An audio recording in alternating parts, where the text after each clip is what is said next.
যাদেরকে আল্লাহ রাব্বুল আলামিন জান্নাতের মধ্যে প্রবেশ করাবেন। সুবহানাল্লাহ। আমরা জান্নাতে যেতে চাই তো নাকি ইনশাআল্লাহ? কথা বলেন না কেন? জান্নাতে যেতে চাই না?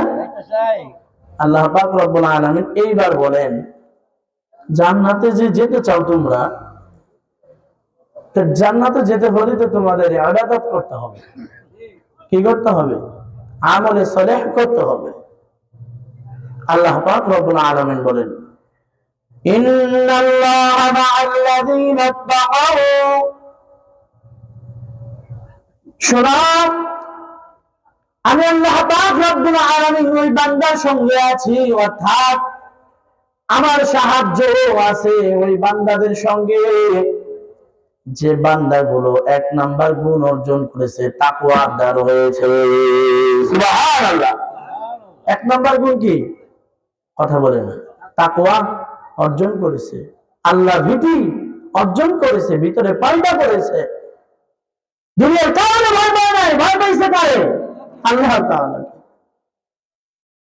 আল্লাহর ভয়ে তারা কি করছে? আল্লাযীনা হুম মুহসিনুন। দ্বিতীয় গুণ তারা অর্জন করছে, তারা মুহসিন বান্দা হয়ে গেছে। সুবহানাল্লাহ।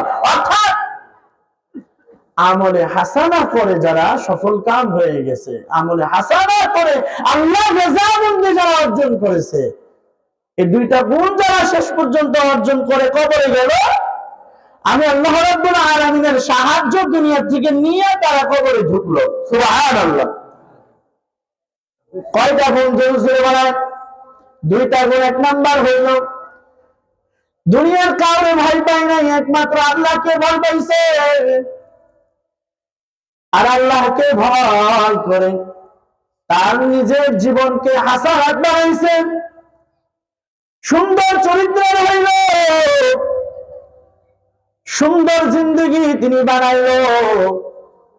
অর্থাৎ এক কথায় মুহসিন বান্দা হয়ে গেল। শেষ পর্যন্ত তারাই আল্লাহর রহমত এবং সাহায্য নিয়ে কবরের মধ্যে ঢুকল। সুবহানাল্লাহ। এখন তোমাদেরকে আল্লাহ ভীতি থেকে, আল্লাহর ইবাদত থেকে কিসে দূরে সরাইয়া দিল?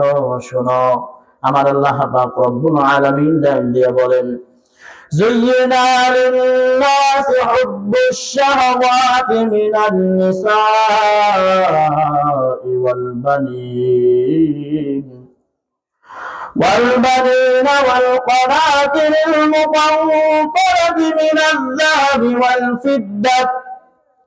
والفضة والخيل المسومة والأنعام والحرث। যাদেরকে আমি জীবন দান করেছি তারা মনে করেছে তারা কি পাইল? তারা পাইল তাদের সঞ্চয়কৃত স্বর্ণ, রূপা, গবাদি পশু এবং তাদের স্ত্রী, সন্তান, দুনিয়ার ভোগনীয় ফসলাদি, ক্ষেত খামার, এগুলো পাওয়ার পরে, দেখার পরে তারা মনে করেছে দুনিয়াটাই তো কত সুন্দর, দুনিয়াটাই মনে হয় অনেক দামি, এই দুনিয়াটাই মনে হয় দামি, দুনিয়াতে খাও দাও ফুর্তি করো আর চলে যাও, নো চিন্তা বিভূতি। আমার আল্লাহ পাক রব্বুল আলামিন ডাক দিয়ে বলেন, যালিকা মাতাউল হায়াতিদ দুনিয়া। আল্লাহ পাক রব্বুল আলামিন ডাক দিয়ে বলেন, শোনো, যারা দুনিয়ার জমিনটাকে একেবারে শেষ আবাসস্থল মনে করে নিয়েছ, দুনিয়া রঙে রঙিন হয়ে গেল, দুনিয়া নিয়ে যারা স্বপ্ন দেখতেছ, শোনো হে আমার বান্দা বান্দীরা, এই দুনিয়ার জমিনটা কিন্তু শুধুমাত্র ভোগের একটা স্থল। দুনিয়াটা ভোগ শ্রেয় মাত্র, এটা শুধু ভোগ করতে পারবা, এটা নিয়ে কবরে যাইতে পারবা, এটা শুধু ভোগ করতে পারবা, কিন্তু এটা নিয়ে কবরে যাইতে পারবা না।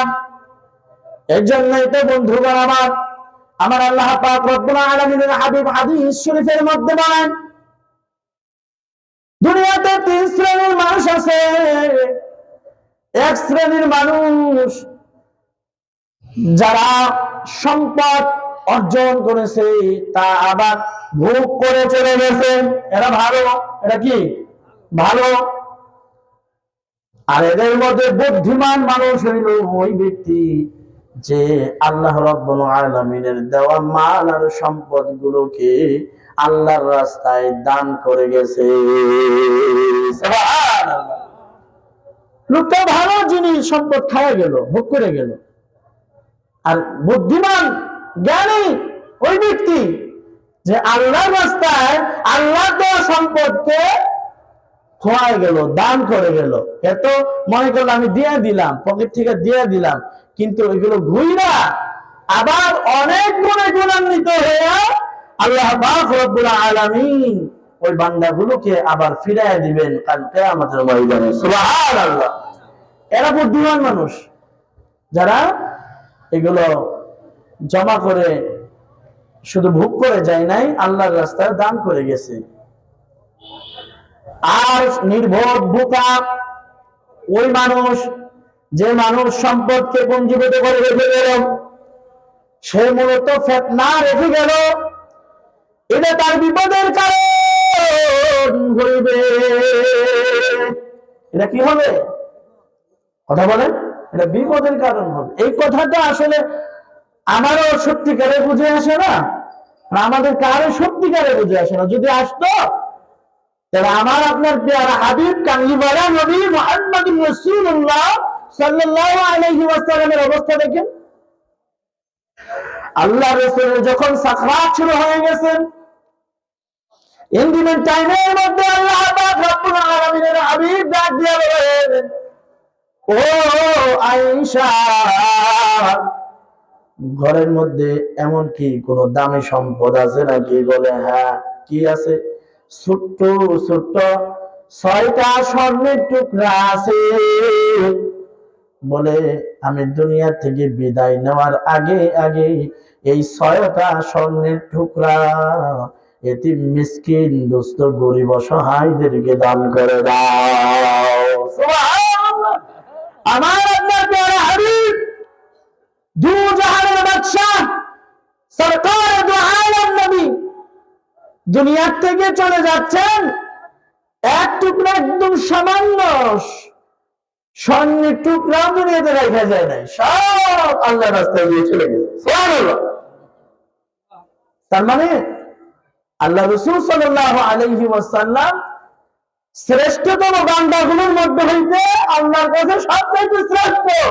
এই শ্রেষ্ঠত্বের অধিকারী কিভাবে হওয়া লাগে এটা আল্লাহ রাসূল শেষ পর্যন্ত বান্দা উম্মতকে দেখাই দিয়ে গেছেন। সুবহানাল্লাহ।